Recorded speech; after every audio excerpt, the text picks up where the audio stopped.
পশ্চিমবঙ্গ বিধানসভা নির্বাচন 2026-এর প্রাক্কালে মালদহের কালিয়াচকে যা ঘটে গেল তাকে নিছক একটি বিচ্ছিন্ন আইন শৃঙ্খলা পরিস্থিতির অবনতি হিসেবে দেখলে চরম ভুল হবে।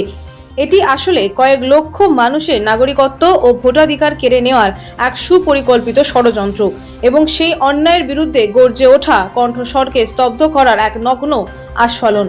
ঘটনার প্রেক্ষাপট বিশ্লেষণ করলে দেখা যায় যে গত কয়েক মাস ধরে মালদা এবং মুর্শিদাবাদের বিস্তীর্ণ অঞ্চলে ভোটার তালিকা সংশোধনের নামে হাজার হাজার বৈধ নাগরিকের নাম বাদ দেওয়া হয়েছে।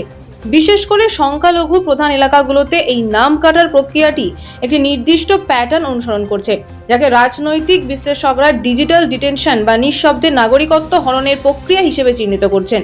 বুধবার যখন কয়েক হাজার মানুষ তাদের গণতান্ত্রিক অধিকার ফিরে পাওয়ার দাবিতে কালিয়াচক 2 ব্লক অফিসে জড়ো হয়েছিল, তখন তাদের লক্ষ্য কোনো বিচারককে হেনস্থা করা ছিল না, বরং ছিল নিজেদের অস্তিত্ব রক্ষার লড়াই।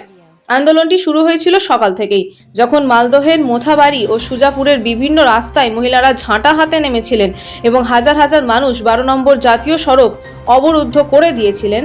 তাদের দাবি ছিল স্পষ্ট যে বৈধ নথিপত্র থাকা সত্ত্বেও কেন ভোটার তালিকা থেকে নাম কাটা গেল, তার উত্তর চাই। আগে এই সমস্যার সমাধান করে তবেই ভোট করতে দেওয়া হবে। কিন্তু বিকেল গড়িয়ে সন্ধ্যা হতেই সেই স্বতঃস্ফূর্ত জনরোষকে উত্তেজিত জনতার তকমা দিয়ে SIR এর কাজে নিযুক্ত 7 জন বিচারককে ব্লক অফিসের ভেতরে প্রায় 7.5 ঘন্টা ঘেরাও করে রাখা হয়। মধ্যরাতে পুলিশ লাঠিচার্জ করে এবং বিচারকদের কনভয় নিয়ে যাওয়ার সময় আন্দোলনকারীদের ওপর গাড়ি চালিয়ে দেওয়ার মতো নৃশংস অভিযোগও ওঠে। এই ঘটনার কারণ হিসেবে যেমন ভোটার তালিকা থেকে রহস্যজনকভাবে নাম উধাও হয়ে যাওয়া দায়ী, ঠিক তেমনই দায়ী প্রশাসনের চরম উদাসীনতা। যখন লক্ষ লক্ষ মানুষ তাদের পরিচয় হারানোর আতঙ্কে দিন কাটাচ্ছেন, তখন সরকার বা নির্বাচন কমিশন তাদের পাশে দাঁড়িয়ে আশ্বস্ত করার পরিবর্তে দমন পীড়নের পথ বেছে নিয়েছে। এমনকি মুখ্যমন্ত্রী মমতা বন্দ্যোপাধ্যায় এই সংকটকালে আন্দোলনকারীদের পাশে না দাঁড়িয়ে বৈষ্ণবনগরের সভা থেকে হাত ধুয়ে ফেলেছেন। তিনি স্পষ্ট দাবি করেছেন যে নির্বাচনের সময় আইন শৃঙ্খলা তার হাতে নেই, তাই এই অশান্তির দায় তার নয়। তার এই হাত ধুয়ে ফেলার রাজনীতি আসলে সেই সব অসহায় মানুষদের পিঠ দেয়ালে ঠেকিয়ে দিয়েছে যারা ভেবেছিলেন সরকার তাদের নাগরিকত্ব রক্ষায় ঢাল হবে। মুখ্যমন্ত্রী যখন বলেন যে কেউ আইন হাতে তুলে নিলে NIA বা CBI গ্রেফতার করতে পারে, তখন তা পরোক্ষভাবে সেই সব মানুষদের বিরুদ্ধেই হুঁশিয়ারি হয়ে দাঁড়ায় যারা নিজেদের নাম বাঁচানোর দাবিতে সরব হয়েছেন। ফলাফল হিসেবে আমরা দেখলাম এক ভয়ঙ্কর উইচ হান্ট বা ডাইনি শিকারের মহড়া। কালিয়াচকের ঘটনায় পরোক্ষভাবে যুক্ত থাকার অজুহাতে আইনজীবী মোফাক্কেরুল ইসলামকে বাগডোগরা বিমানবন্দর থেকে যেভাবে গ্রেফতার করা হলো এবং মোথাবাড়ির ISF প্রার্থী মৌলানা শাহজাহান আলীকে যেভাবে ফাঁসানো হলো, তা স্পষ্ট করে দেয় যে এ দেশে এখন আন্দোলন করা মানেই অপরাধ। আশ্চর্যের বিষয় হলো যে মোফাক্কেরুল ইসলাম ADM এর উপস্থিতিতে সুজাপুরের বিক্ষোভ তুলতে মধ্যস্থতা করেছিলেন।